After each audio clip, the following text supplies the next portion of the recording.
मित्रांनो, आत्ता विसरा हॉलिवूडचे सुपर हिरोज आणि विसरा ते कोट्यावधीचे साऊथचे सिनेमे.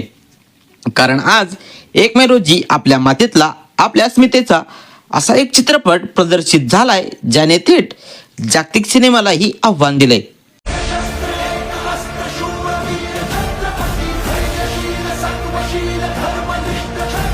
हो, मी बोलतोय रितेश देशमुखच्या राजा शिवाजी बद्दल.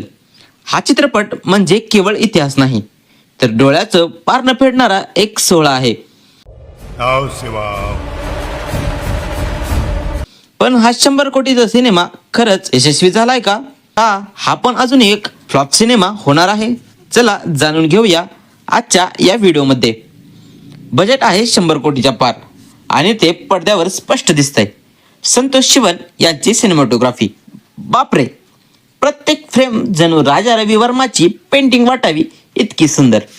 आणि अजय अतुल या माणसांनी जे म्युझिक दिलंय ना, ते ऐकून काळजात धडधड व्हायला लागते.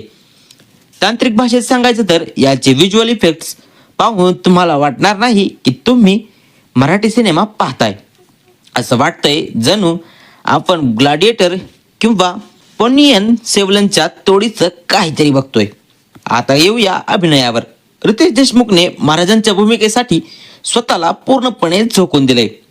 त्याचं ते संयमी वागणं आणि ती तलवारीची वीज कडक. पण खरी मजा तेव्हा येते जेव्हा अफजल खान म्हणून संजय दत्त समोर येतो.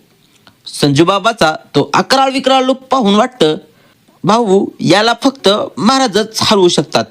आणि हो, त्या जीवामालच्या कॉमिओने तर थिएटरमध्ये अक्षरशः भूकंप आणलाय.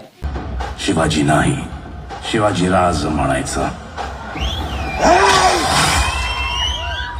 कोण आहे तो ते पाहण्यासाठी तुम्हाला थिएटरमध्ये जावं लागेल. प्रामाणिकपणे सांगायचं तर पूर्वार्ध थोडा संत वाटू शकतो, जसा आपला इंटरनेट स्लो झाल्यावर आपल्याला चीड येते तसं. पण मध्यांतरानंतर जो वेग येतो ना, तो थेट प्रतापगडाच्या युद्धावर थांबतो. हे म्हणजे असं आहे की तुम्ही सुरुवातीला आरामात वडापाव खाल्लाय आणि शेवटी तुम्हाला 5 स्टार थाळी मिळाली आहे. हा सिनेमा फक्त इतिहासाचं पुस्तक नाही, तर तो एका माणसाच्या जिद्दीची कथा आहे. तर फायनल वर्ड काय? राजा शिवाजी हा चित्रपट प्रत्येक मराठी माणसानेच नाही तर जगाने पाहिला पाहिजे असाच झालाय. माझ्याकडून या चित्रपटाला 5 पैकी 5 स्टार. तुम्ही हा चित्रपट पाहिला का? तुम्हाला रितेशचा महाराजांचा लुक कसा वाटला कमेंटमध्ये नक्की सांगा. आणि हो, असेच अस्सल आणि सविस्तर रिव्ह्यू पाहिजे असतील तर आपल्या चॅनलला आत्ताच सबस्क्राईब करा. भेटू पुढच्या व्हिडिओमध्ये. जय शिवराय.